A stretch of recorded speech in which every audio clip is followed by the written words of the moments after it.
العربية الماتسوبيشي لانسر أول مرة نزلت أسواق المصرية في 1990 تقريبا، ونزلت باسم العربية اللانسر القديمة، وبعد كده بقت عيون صفية، وبعد كده شفنا الكريستالا وشفنا البومة، وآخر حاجة نزلت الشارك اللي هي نزلت في 2008 تقريبا أو 2007، والناس ما حبتهاش قوي. بس لما نزلت تاني في 2013 مع التعديل اللي حصل فيها ان هم شالوا الموتور ال 1500 ونزلوا فيها الموتور ال 1600، الناس حبتها اكتر واكتر. يعني ماتسوبيشي عامة بقالها قد ايه في السوق؟ احنا بنتكلم تقريبا من 1990 لغاية 2016 او 2017 اخر موديل، احنا بنتكلم في 26 سنة.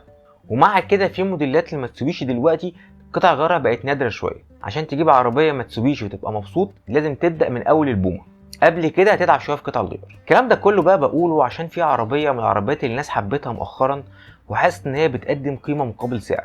الناس اللي بتحب تركب اوروبي، الناس اللي ما بتحبش العربيات الكوري عامه، او بتحس ان هي عربيات ورق، او بتدور على الامان، او تحس ان العربيه العظم بتاعها او جسم العربيه اقوى من المنافسين شويه. انا بتكلم هنا على الفيات تيبو. العربيه التيبو ظهرت في الاسواق العالميه من 2015 بالظبط، يعني احنا بنتكلم لغايه النهارده بقالها 10 سنين. واللي ما يعرفش، فالعربية دي من ساعة ما اتعملت وهي بتطلع من مصنع الشركة بتركيا، ومتسمية هناك فيات ايجيا. اما في المكسيك والخليج العربي عشان بيحبوا علامة دوج اكتر فنازلة هناك باسم دوج نيو. العربية دي نزل منها كذا شكل، عربية سيدان وهاتش باك، ونزل كمان عربية كروس وعربية ستيشن ويجن. واللي شفناه عندنا في مصر هنا العربية السيدان والهاتش باك. بدأنا نشوفها في مصر تبدأ تبيع وتنتشر أكتر في 2020 2021، بس بعد الأزمة الاقتصادية اللي حصلت في 2023 بعد ما أسعارها عدى المليون وشوية بدأ الطلب عليها يقل جامد، لغاية لما مؤخرا شركة فيات رجعت تاني نزلت العربية المانوال ونزلت عليها عروض أسعار كويسة مش وحشة.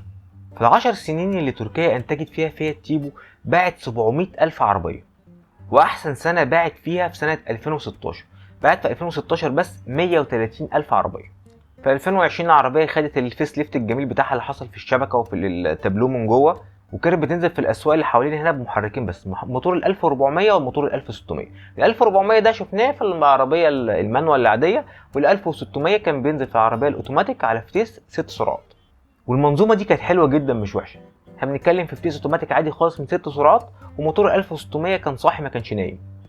بس طبعا زيها زي اي عربيه بتنزل في السوق لازم تبدا ولازم تطلع للبيك بتاعها او نقطه المبيعات العاليه جدا او الانطلاق، وبالاخص توصل لنقطه النهايه بتاعتها. خلاص من 2026 مش هنشوف فيات تيبو تاني. الكلام ده ما قالوش اي حد، قاله مدير مجموعه توفيس وهو المصنع اللي بينتج فيات تيبو في تركيا. قال لي ان انتاج العربيه بجميع النسخ بتاعتها سواء الهاتشباك او السيدان او كروس اوفر كمان هتتوقف تماما في بدايه 2026، يعني كمان 8 شهور بس من دلوقتي. وقال كمان ان شركه فيات العالميه ما بتخططش تنزل جيل جديد من عربيات تيبو، ولسه لغايه دلوقتي محدش يعرف البديل ايه. بس من الواضح ان فيات 500 او العربيات الهايبرد اللي نازله او الفيات 500 اكس، العالم كله دلوقتي بيتوجه لفكره العربيات الكهرباء او العربيات الهايبرد. وطبعا احنا شايفين الصين عامله ايه في سوق العربيات في العالم كله، فالعربيات الاوروبي يا دوبك بتحاول تدي كتف وتاخد. فيات الفتره اللي جايه هتركز على العربيات الصغيره عشان هي فعلا متميزه جامد في الموضوع ده. طب بالنسبه اللي معايا فيات تيبو يعمل ايه؟ بص يا صديقي، اي عربيه في الدنيا كده كده الانتاج بتاعها مصيره هيقف. انا اديتك مثل في اول الفيديو بالماتسوبيشي لانسر اللي قعدت شغاله معانا 26 سنه، كل موديل بينزل مكان الموديل اللي قبل منه، الموديل التاني كان قطع غيره وتبدا تقل من السوق. الحاجه الكويسه ان العربيه دي فضلت موجوده في الاسواق العالميه تقريبا احنا بنتكلم في 11 سنه، وبنتكلم في عربيه بايعه 700 الف نسخه، فكده كده هتلاقي لها قطع غيار سواء استيراد او سواء جديد او سواء حاجات جايه من الصين او سواء حاجات جايه من تركيا. احنا بنتكلم في قطع غيار كده تمشيك مش اقل من 10 12 سنه او 15 سنه كمان عشان تبدا تقول ان قطع الغيار دي بدات تقل. الحاجه اللي تزعل بس ان العربيه دي كانت بتقدم صفقه كويسه في الفئه الاقتصاديه اللي عايز يركب عربيه اوروبي بتحمل اوروبي بكماليات اوروبيه بامان اوروبي، وده اهم حاجه، ومش عايز يجيب عربيه كوري بنفس السعر. عشان دلوقتي بعد التيبو المانوال ما خلاص هتمشي وما قدامكش غير نيسان صاني او العربيه البايك يو 5 او العربيه الجيلي امجران الجديده. وطبعا مع فرق الكماليات اللي موجود في ده كله، بس بصراحه التيبو كاعتماديه او كقطع غيار او كعمر افتراضي احسن منهم كلهم. وبس ده كان كل حاجه النهارده، يا رب اكون قدرت افيدكم واشوفكم الفيديو الجاي. كان معاكم مؤمن سيد، سلام.